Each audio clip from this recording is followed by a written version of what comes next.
Imagine you are a treasure hunter sailing a vast ocean in search of secret temples to steal from, but the one you find harbours an old, dark secret.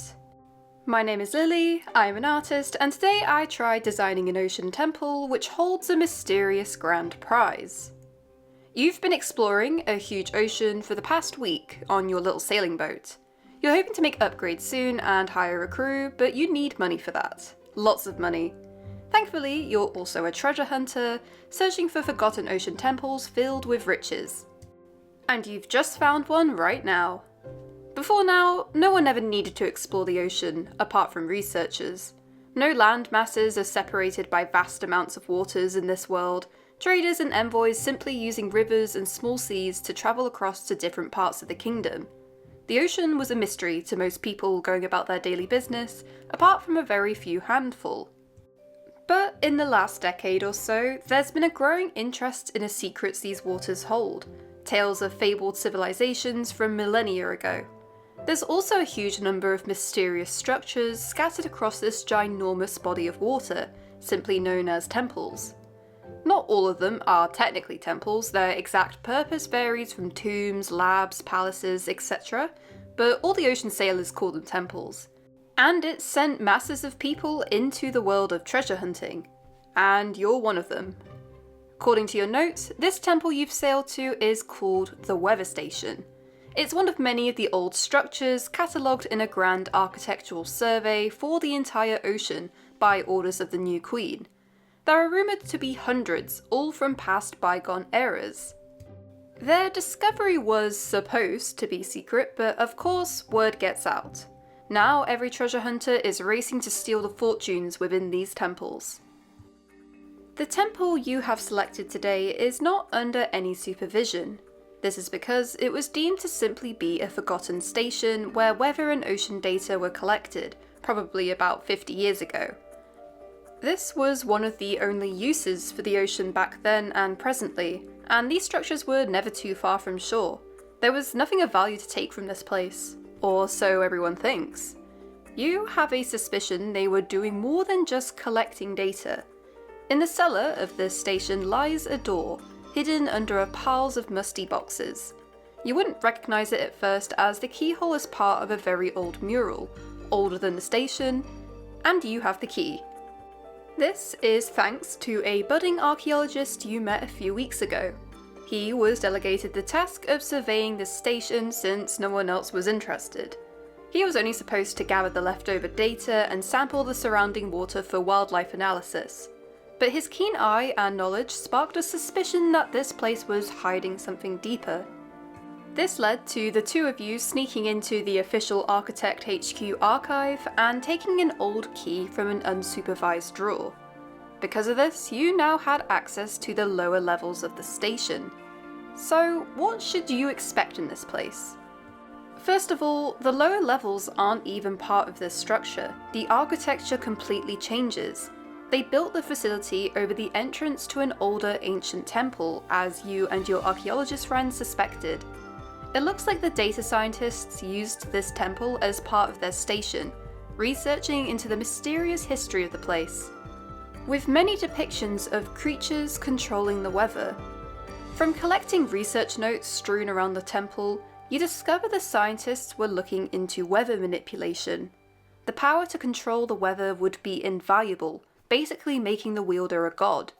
You're hopeful that there's a prototype hidden within the depths of this place. It would for sure fetch a pretty price.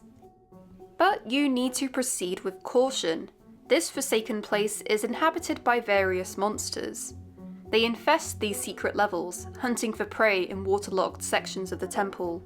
It's unclear if these ones entered from outside somehow or have always lived here, maybe to guard whatever used to be kept inside. One notorious enemy is the bloop squid, a creature which will try dragging you into the water. It gained its name amongst hunters simply for the blooping sound it makes underwater, but it's probably got a more scientific name. Use flames to scare these creatures away, as their shell-crushing strength makes them too dangerous to fight. They will also try dousing your flame out by spraying water, so remain vigilant as you walk down through these rooms. One of the first notes you find written by the previous scientists talk about how lighting up these chambers keeps the enemies at bay. As you traverse down deeper and deeper, you find skeletal remains of some unfortunate scientists who forgot to switch the lights on before they entered the room. In temples like these, there's 3 different types of valuables to look out for. Firstly are small fries. The grand prize you're searching for isn't the only valuable hidden within these sunken walls. Stashed within pottery and secret cubbyholes are pretty looking treasures, collectively called small fries. This basically means the treasure value is okay, but not anything that would make you rich. It also means it's not the only one of its kind. Still, it's worth keeping a hold of to sell later on. The value can vary depending on what you find, with some small fries fetching a pretty price for rarity. Second is ingredients. This is technically a paid favour for a friend. On your recent ocean travels, you came across an island in the middle of nowhere, home to a sharkman called Swashbuckle who runs a bar. In exchange for money and a free sample, Swashbuckle will ask you to gather rare ingredients for his drink mixes. He can't go to these temples himself, so he relies on you to bring back the goods. Lastly, there's archaeology samples. Part of the deal you made with your archaeologist friend in exchange for knowledge is to collect samples of historical artifacts or take photographs of them. Your friend isn't brave enough to traverse these temples with you and will remain on the surface where it's safe.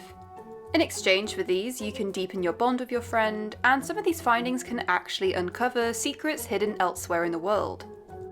In their vast variety, a number of the ocean temples clearly belong to the same civilizations, evident through their similar architecture and artifacts. It can become much easier to obtain almost exact coordinates to secret temples undisturbed by the grand survey taking place. That means lots of undisturbed loot to be grabbed. And lastly, there is the grand prize hidden behind the final door.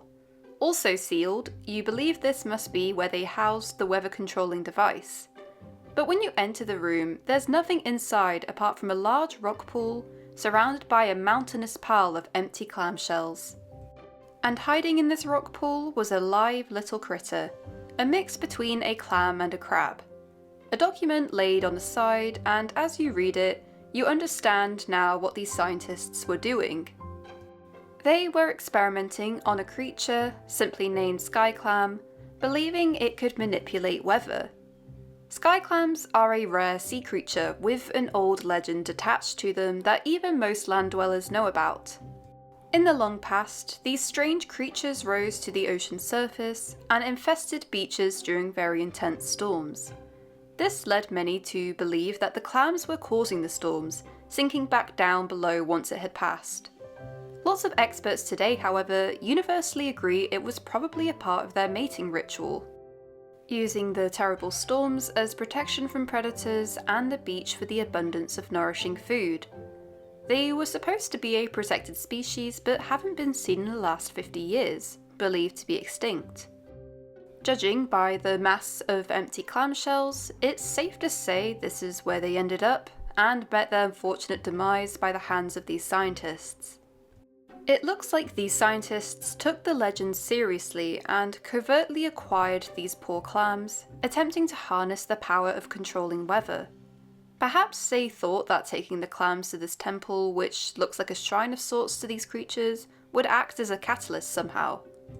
There's notes about all the different experiments they would try, with electricity, ice, heat, it goes on, and none of them ending well. They went through hundreds of them. From the stay at the station, it seems once they accepted they had no powers, they abandoned the research facility and sealed the entrance to prevent anyone from finding out what they did. And only one clam managed to live.